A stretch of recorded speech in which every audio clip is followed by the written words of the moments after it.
गरुड पुराणानुसार मृत्यूनंतर मनुष्याच्या शवयात्रेमध्ये पुढे मडके घेऊन का चालतात? नमस्कार मित्रांनो, शवयात्रेमध्ये मडके घेऊन का चालतात? शवयात्रेतील अनोख्या प्रथा, शवाला जाळताना डोक्यावर काठी का मारली जाते? अर्थीला खांदा दिल्याने काय होते? गरुड पुराण रहस्य याबद्दल काय सांगतं? आजच्या व्हिडिओमध्ये आज आपण सविस्तर माहिती बघणार आहोत. नमस्कार मित्रांनो, श्री स्वामी समर्थ, जय श्री कृष्ण.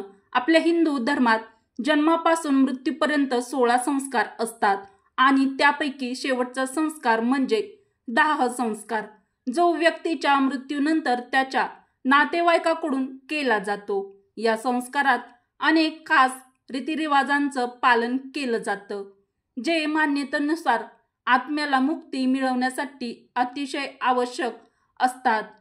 आपल्याला याबद्दलची माहिती हवी असते, पण काही वेळा आपल्याला याबद्दलची माहिती माहीत देखील नसते आणि जर थोडीफार माहीत असेल तर ती अर्धवटच माहीत असते. आणि हे नियम फक्त मान्यता नाही, तर यामागे आध्यात्मिक आणि वैज्ञानिक आधार आहे. मित्रांनो, आजकाल लोक या रीतिरिवाजामागील कारण समजून घेण्याची इच्छा करत नाहीत आणि जे जाणून घेऊ इच्छितात त्यांना योग्य माहिती उपलब्ध याबद्दलची होत नाही. म्हणूनच या व्हिडिओमध्ये आम्ही तुम्हाला दाह संस्काराशी संबंधित काही अजब नियम आणि ज्या मान्यता आहेत त्या मान्यताविषयी आणि त्याचबरोबर त्यांचे आध्यात्मिक आणि वैज्ञानिक कारण स्पष्ट करणार आहोत. या व्हिडिओमध्ये तुम्ही जाणून घ्याल की मृत व्यक्तीला स्मशानात नेताना त्याच्या आरतीच्या पुढे एक व्यक्ती मडके घेऊन का चालत असतो, त्याचा संबंध मृत व्यक्तीच्या लग्नाच्या फेऱ्याशी कसा आहे, गरुड पुराण रहस्य याबद्दल काय गुपित सांगतं ते आजच्या व्हिडिओमध्ये आज आपण सविस्तर जाणून घेणार आहोत. त्यामुळे व्हिडिओ कोठेही स्किप न करता शेवटपर्यंत बघा.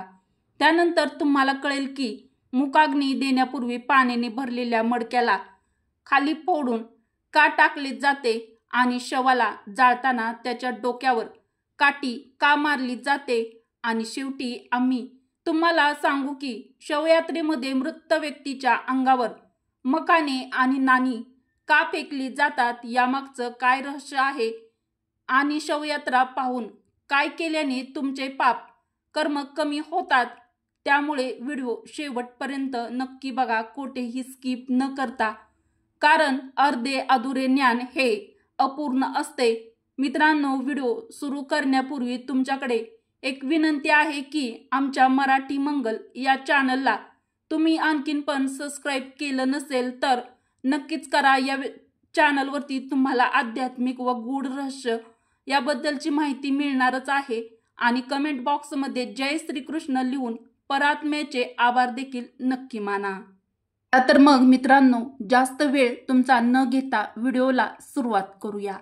मित्रांनो, आजच्या काळात असे दिसते की आपणापैकी अनेक लोक आपल्या जुन्या मान्यतांना अंधश्रद्धा मानतात आणि वैज्ञानिक तथ्य देऊन धर्माच्या कोणत्याही उल्लेखाकडे पूर्ण दुर्लक्ष करतात. पातळ दोऱ्यात बांधलेली मडकी आणि त्यातून बाहेर येणारा धूर तुम्हीही हिंदू शवयात्रामध्ये पाहिलेच असेल की मडके हातात धरून मृत व्यक्तीचा कोणीतरी नातेवाईक किंवा मुलगा शवयात्रेमध्ये सर्वात पुढे चालतो. मग स्मशानघाटात पोचल्यावर या मडक्यातील अग्नी गवतावर ठेवून प्रज्वलित केला जातो आणि त्याच अग्नीने मृत व्यक्तीचा दाह संस्कार केला जातो. म्हणजे घरातून आणलेल्या याच अग्नीने मृत व्यक्तीचे शरीर जाळले जाते. मृत व्यक्तीच्या घरातून आणलेल्या अग्नीनेच अंतिम संस्कार करण्यामागे एक खास उद्देश आणि कारण देखील आहे. खरं तर वधू वर ज्या अग्नीला साक्षी ठेवून लग्नाचे 7 फेरे घेऊन वैवाहिक जीवनात प्रवेश करतात, त्या अग्नीला मंत्रोच्चारण करून घरात स्थापित केले जाते.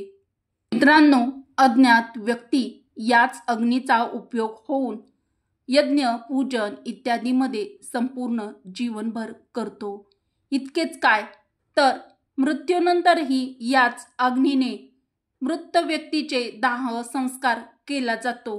जुने काळातील या प्रथेला मान्यता म्हणून आजही प्रत्येक हिंदू धर्मातील प्रत्येक घरातून अग्नी घेऊन एक जळता लाकडाचा म्हणजे ज्या मृत व्यक्तीचं दाह संस्कार करायचा आहे त्याच्या घरातून जळता लाकडाचा तुकडा किंवा गौऱ्या मडक्यात ठेवून स्मशानात नेले जाते आणि त्याच अग्नीने मृत व्यक्तीचा दाह संस्कार केला जातो।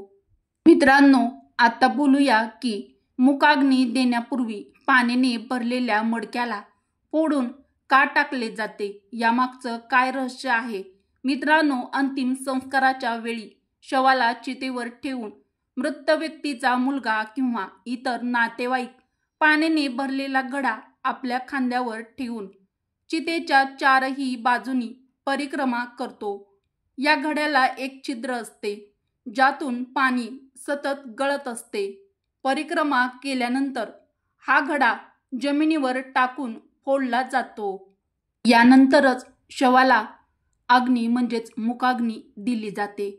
चला जाणून घेऊया की असे करण्याचे धार्मिक आणि वैज्ञानिक काय कारण आहे किंवा काय रहस्य आहे। मित्रांनो, शास्त्रानुसार प्रत्येक गोष्ट नश्वर आहे, सजीव असो किंवा निर्जीव, सर्व काही एका निश्चित काळानंतर नष्ट होतात। हिंदू धर्मानुसार जीवन एका छिद्र असलेल्या घड्याप्रमाणे आहे, त्यामध्ये आयुरूपी प्रत्येक क्षणी म्हणजेच प्रत्येक थेंब क्षण पडत असतो आणि अशा प्रकारे थेंब थेंब करत मटक्यातून पडत असते ते पाणी काहीच वेळात संपून जाते। अगदी तसेच जसे एखाद्या जीवाचे आयुष्य एका निश्चित काळात संपून जाते। याचेच प्रतीक म्हणून घड्याला जमिनीवर टाकून फोडले जाते। या प्रथेमुळे आपल्या समाजाला वैराग्याचा संदेश मिळतो आणि मृत आत्म्याचे त्याच्या नातेवाईकाशी असलेले ममत्व तुटते। मित्रांनो, जर तुम्हाला असे वाटत असेल की यामागे फक्त अंधश्रद्धा आहे तर तुम्हाला हे माहीत असू द्या की असे नाही। खरे तर यामागे एक ठोस वैज्ञानिक कारण देखील आहे। पुरातन काळात स्मशान घाट म्हणजे स्मशानभूमी बांधलेल्या आत्ता जशा स्मशानभूमी आहेत तशा पुरातन म्हणजेच पूर्वीच्या काळी नव्हत्या। अशा वेळी शवाला शेतामध्ये जाळले जात असे। मटक्यात पाणी भरून शवाच्या भोवती फिरण्यामागे वैज्ञानिक कारण असे होते की जेणेकरून जेव्हा जळेल ते शव तेव्हा आग फक्त त्या परिसरातच राहील, पुढे ती आग पसरू नये। याच कारणामुळे परिक्रमेच्या वेळी पाणी सोडून त्या परिसरातील जमीन ओली केली जात असे। तर मित्रांनो, हे आध्यात्मिक किंवा वैज्ञानिक ठोस कारण देखील आहे। मित्रांनो, तुम्ही व्हिडिओला आणखीन पण लाईक केला नसेल तर नक्कीच करा। मित्रांनो, अंतिम संस्काराशी संबंधित आणखी एक नियम खूप विचित्र आहे। यानुसार जेव्हा मृत व्यक्तीचे शव चितेवर जळत असते तेव्हा त्याच्या डोक्यावर जोरात काठी मारली जाते। या क्रियेला कपाल क्रिया म्हणतात। कपाल क्रिया जितकी विचित्र आहे तितकीच अत्यंत महत्त्वाची देखील आहे। चला आता जाणून घेऊया की याचे आध्यात्मिक आणि वैज्ञानिक काय कारण आहे व गरुड पुराण रहस्य याबद्दल काय सांगतं ते। कारण गरुड पुराणानुसार शव जाळताना जर त्याचा एखादा अवयव शिल्लक राहिला तर ते अशुभ मानले जाते। आपल्या हिंदू धर्मातील पवित्र शास्त्रानुसार दाह संस्काराच्या प्रक्रियेमुळे मृत व्यक्तीच्या पुढील जीवनावर त्याचा परिणाम होऊ शकतो। म्हणूनच तूप आणि कापूर वापरून शव पूर्णपणे जाळले जाते। मित्रांनो, अनेक वेळा पूर्ण शरीर जळूनही डोके म्हणजेच खोपडी जळत नाही, म्हणून काठीने मारून दिले जाते म्हणजेच डोक्यामध्ये काठी मारली जाते, त्यामुळे ते पूर्णपणे जळते। काठीचा प्रहार कपाळाच्या मध्यभागी केला जातो जिथे ब्रह्मरंध्र असतो। धार्मिक मान्यतानुसार ज्यांच्या ब्रह्मरंध्राचे भेदन केले जाते त्याला स्वर्गाची प्राप्ती होते। कधी कधी असेही शक्य आहे की अंतिम संस्काराच्या वेळी खोपडी म्हणजेच त्या मृत व्यक्तीचे डोके पूर्णपणे जळत नाही तेव्हा तांत्रिक क्रिया करणारे तांत्रिक ती खोपडी म्हणजेच ते डोके सोबत घेऊन जातात आणि तंत्रक्रियासाठी त्याचा वापर देखील करतात। अशा वेळी मृत व्यक्तीच्या आत्म्याला खूप त्याचा त्रास होतो आणि मृतकाच्या कुटुंबावर संकट देखील येते। मित्रांनो, आता आपण जाणून घेऊया की डोक्यावर काठी मारल्याबद्दल विज्ञान याबद्दल काय सांगते ते। मृत्यूनंतर मृत व्यक्तीच्या डोक्यामध्ये काठी का मारली जाते? मित्रांनो, विज्ञानानुसार खोपडीची म्हणजेच डोक्याची हाडे इतकी मजबूत असतात की त्यांना पूर्णपणे जळून राख होण्यासाठी बराचसा वेळ लागतो। अशा वेळी त्याच्या अर्धवट जळून राहण्याची शक्यता जास्त प्रमाणात असते। कधीकधी एखादा जंगली प्राणी त्या उरलेल्या अवयवाला घेऊन देखील जाऊ शकतो आणि तो प्राणी कुठेही जंगलामध्ये ती खोपडी फेकून देऊ शकतो किंवा देतो, ज्यामुळे आपल्या पर्यावरण प्रदूषित होते। याच कारणामुळे शव पूर्णपणे जाळण्यासाठी त्याच्या डोक्यावर काठी मारून त्याची खोपडी म्हणजेच डोके फोडले जाते। मित्रांनो, आजच्या व्हिडिओमध्ये खूप सारे रहस्य मी तुम्हाला सांगणार आहे, त्यामुळे व्हिडिओ कोठेही स्किप करू नका। मित्रांनो, चला आता जाणून घेऊया शवयात्रेमध्ये मखाने आणि नाणी का फेकली जातात। मित्रांनो, मखाना फेकण्यामागे एक कारण आहे, समाजाला एक शिकवण देणे की हा अहंकार सोडण्याची वेळ आहे। कारण जसा मखाना बाहेरून फुगलेला असतो आणि दाबल्यावर तो कमी होतो, अगदी तसाच व्यक्ती जेव्हा जिवंत असतो तेव्हा अनेक गोष्टींसाठी बाहेरून तो घमंड म्हणजेच अहंकार दाखवतो, पण मृत्यूनंतर तो फक्त एक प्रेत होतो। त्याच्यासोबत काहीच त्याची धन संपत्ती जात नाही, तो येथे सर्व काही सोडून जातो। याने हे सांगण्याचा प्रयत्न केला जातो की जीवनात कधीही घमंड अहंकार करू नका। नाणे फेकून हा संदेश दिला जातो की जो माणूस आयुष्यभर या संपत्तीच्या पैसे कमवण्याच्या मागे धावत होता, तो मरणानंतर त्याच्याजवळ शेकडो नाणी असतात, पण तो व्यक्ती मेलेला असतो, त्यामुळे ती नाणी उचलू शकत नाही।